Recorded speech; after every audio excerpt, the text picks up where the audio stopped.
grab some popcorn, and get ready for a tour of all my Lego bombers.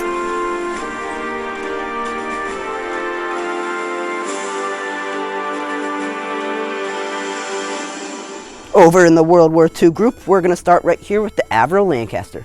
To be perfectly fair, this is not my design. This was designed by somebody on Flickr. I believe he goes by the name of George, but that is why I have not really done a video for this thing yet. It has a very bright and very beautiful camouflage color scheme, and it has a very dark and black underside. I did take the time to motorize this plane. It's motorized in the exact same way that the B24 is motorized. An axle through the wing drives some gears that drive the motors. Like most other bombers of this time, this has a tail gun in the back, a top turret gun to defend him from right here. This thing can rotate to be able to get things all around, and a gun at the very front to help get things from the nose. The cockpit is sort of interesting. It has some studs on side construction there with the windows, and I really like how the black panes go right through it. This bomber was designed to be used at night by the RAF, and it has the color scheme to go with that. It has a darker color scheme on the bottom and a camo color scheme on the top. As we move past the Lancaster, we get to see the good old B24 right here. The B24 just got featured in its own video. For anybody who may not be aware, the Lego B24 is motorized just like the Lancaster and has a central motor in the middle of the aircraft, and it also has a battery pack in the bomb bay. This thing is designed off of the actual plane, Witchcraft, which I have visited many times in person before, and I really like the design of it. How this plane has the Davis wing, and also how it has all those little turrets on the front. My favorite turret is this little front one up here at the top that would swivel. This was only on the JB24 models, and it was added later. Some had a green screen sort of canopy here. Directly behind that, we have the cockpit area where the cockpit and the pilot would be hanging out. A little bit behind that, normally there would be a little hatch right here for the pilots to come on out, but you can see that we do have a rotating turret here to defend the top of the aircraft. Moving further back along the aircraft, we have these dual sort of tail things. I'm not really sure if they're called, but I know there's a specific name for them in the aviation world. Behind that, we have the tail gun, which can also rotate freely and also point its guns. This plane is very accurate to the actual thing, and that was a huge priority for me, was to get accuracy on this plane.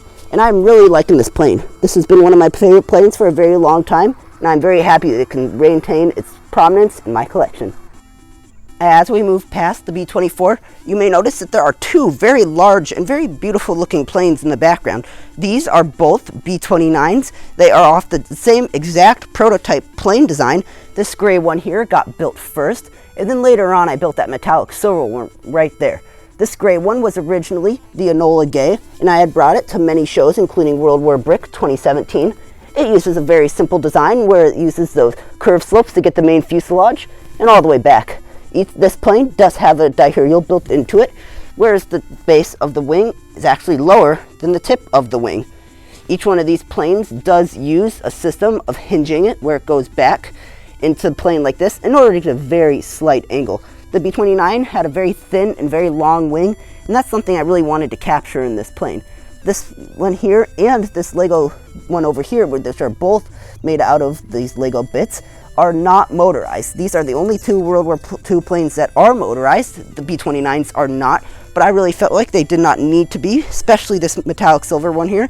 And speaking of the metallic silver, this is a very rare part and a very hard part to get in large amounts of quantity. This thing right here uses the exact same design. They may notice some sacrifices had to be made for the metallic silver color, though not that many. You can see that it has the same exact system of hinging the forward leading edge of the wing as our other B29 over there, though this one actually has some other features built into it. Since the Enola Gay did not have turrets on the top of this one does have turrets, and they can operate freely just like on all my other planes. These are remotely operated turrets, which means that they swiveled around on their own. They were remotely activated from these little bubbles that you see right here on the sides of the aircraft. Also one up here for the front. This one does have a lot more gadgets on it than that one, mostly because that one was stripped down because it was being used towards the end of the war, and the Japanese fighters were not as common as they were at the beginning. Something else that I'm very proud of with this plane is that it is modular, so you can remove the nose right here, and you can remove the tail right here. This allows it to be transported a lot more easily, and it's something that I'm really happy with this plane. From directly above, you get to see a lot of the features that were used to build this plane, And one of my favorite bits is back here in the tail. You may notice that the leading edge of that tail is not perfectly straight to the rest of the body. That's because it is actually being hinged along with the hinges at the base. So that means that this is slightly backwards. So that gives the exactly correct proportions that you would need for the horizontal stabilizers on the B29. I am not one to lack for features, so this plane does have a tail gun, and this was a little harder to get than the tail gun on my B29 Gray Edition, and it's not as functional, but it still looks pretty good. I'm very happy with how I sort of got this cone to come out here at the very end. That took a lot of effort because of the limitations of those metallic silver pieces. This is a plane that I am very happy with and took a very long time to collect the parts to get. This B29 is one of my favorite planes I've ever built. Over on the other B29, you get to see the tail looks pretty similar, except the only difference with this one is that it has more motion and less limitations back here when it comes to the tail gun. I just couldn't do this because the parts were not available in metallic silver. That's going to be it for the World War II bombers. Now we can move on to the modern bombers. We're going to start right here with the Lego B1B Lancer. This was a mock that I built a few years ago, and it's based off of the American B1B Lancer. This thing is about 4 feet long and has a wingspan when they're folded back of about 3 feet and a wingspan when they're folded out of about 4 feet. The thing that makes this plane stand out is its very sharp and very slick appearance. This thing does feature a swing wing where the wings can fold out and back in order to travel subsonic and supersonic. The B1 has that iconic T-tail, and this one is part of the group called the T-Birds, and I'm guessing that comes out of maybe, I'm not sure where these came out, Brandenburg? I don't know, but they go somewhere. Now let's move on to the B-52. One of the more defining features of the B-52s were its giant flower flaps that would hang down the back of the aircraft. These were a must to capture on this plane. The way they work is fairly simple. You can just fold them up and slot them straight into the body of the aircraft, just like that. And to bring them out, you just pull them like this, and out they come. This plane is the largest bomber in my fleet, coming in with a wingspan of 5 feet and a length of 5 feet. This plane is very authentic. It has all the little bumps that you would expect on a B-52, and even the drag chute thing right here. Like all of my planes, this thing features an interior with some ejection seats. That's what these little things are here, so the pilots or the navigators can escape unharmed. And like my planes also, it has fully retracting landing gear in the front and the back, and even the little outrigger wheels on the side can fold in. The engine pods themselves were relatively difficult, and they ended up being kind of heavy, though it's a very good thing that the wing is strong enough to support all this weight. As you can see here, it can be bobbing up and down, and it cannot hit the ground. As we move on to the plane that probably wins the award for me stepping on it the most, we get the B-2 Spirit over here. The B-2 is an American stealth bomber that is designed to penetrate enemy radar and enemy airspace without being seen. This thing uses a lot of very revolutionary design ideas for the time, especially. This thing was designed back in the 1980s. As you can see, my model uses a lot of these curved slopes here in order to get a very interesting looking interface there. The leading edge of the wings also use these curved slopes in order to get a very slick look. This plane here does feature a beaver tail flap, which means this thing can slide in and out of the body just when it wants to. And I even went to the lengths of detailing those black engine exhausts where the hot engine air would come out.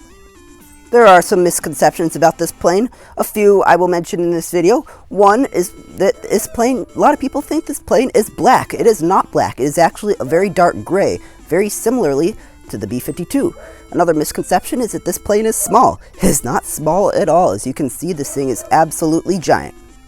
Moving right along past the modern triad, we get to some of the sort of etc. planes that I have. You can see right here, this is the Martin MB-1. This is a World War I bomber. I know you can't believe it, but they did have them back then, and this is what they would have looked like. I know this isn't your standard camo bomber, but I thought I would do it because I had plenty of those tan bricks. You can see some features we just got going here, or some guns up here in the front. We've got the pilot right there, and we've got a little bit of a gunner back here. This one had a very interesting two-tail design, or the dual tail, and it also had 2 engines mounted on it, which was sort of unusual for the time. That was definitely something that really caught attention back then. And then, of course, we can't forget about the good old B-58 Hustler. The B-58 was the supersonic bomber of the 50s. It really never saw the light of day, mostly because it was very expensive to run, and eventually got replaced by the B1B Lancer. This thing was a fun build and had a lot of very interesting building techniques that were needed, like these wedge plates here on the wings. I really enjoyed building this one, and the cockpit up here is very narrow, which I really sort of found interesting when I was building it. And I also loved using these curved slopes up here on the front. I really feel like they brought it to a whole new level and really just sort of showed how this thing was very unique for its time. Another way I tried to make this plane as original to me as I could is I made the accents yellow. A lot of times they will be red, but I thought that I would do something a bit more bright, so I made mine yellow. So that's why this plane has a yellow accent. It has a yellow fuel tank on the bottom. It has yellow engine cones. It also has a yellow tail. The plane does have functioning flaps. You just pull down on this, and then they sort of have to bend to be able to mount to the wing properly, but then you get a flap. It's very simple, but it works. And that is going to conclude our video. So which one of these bombers do you like the most? Do you like the modern bombers of today, or do you like the oldies of yesterday? Please leave your answer to that in the comment section below. And as always, please be sure to hit that like button, hit subscribe so you never miss a video like this. And bye for now.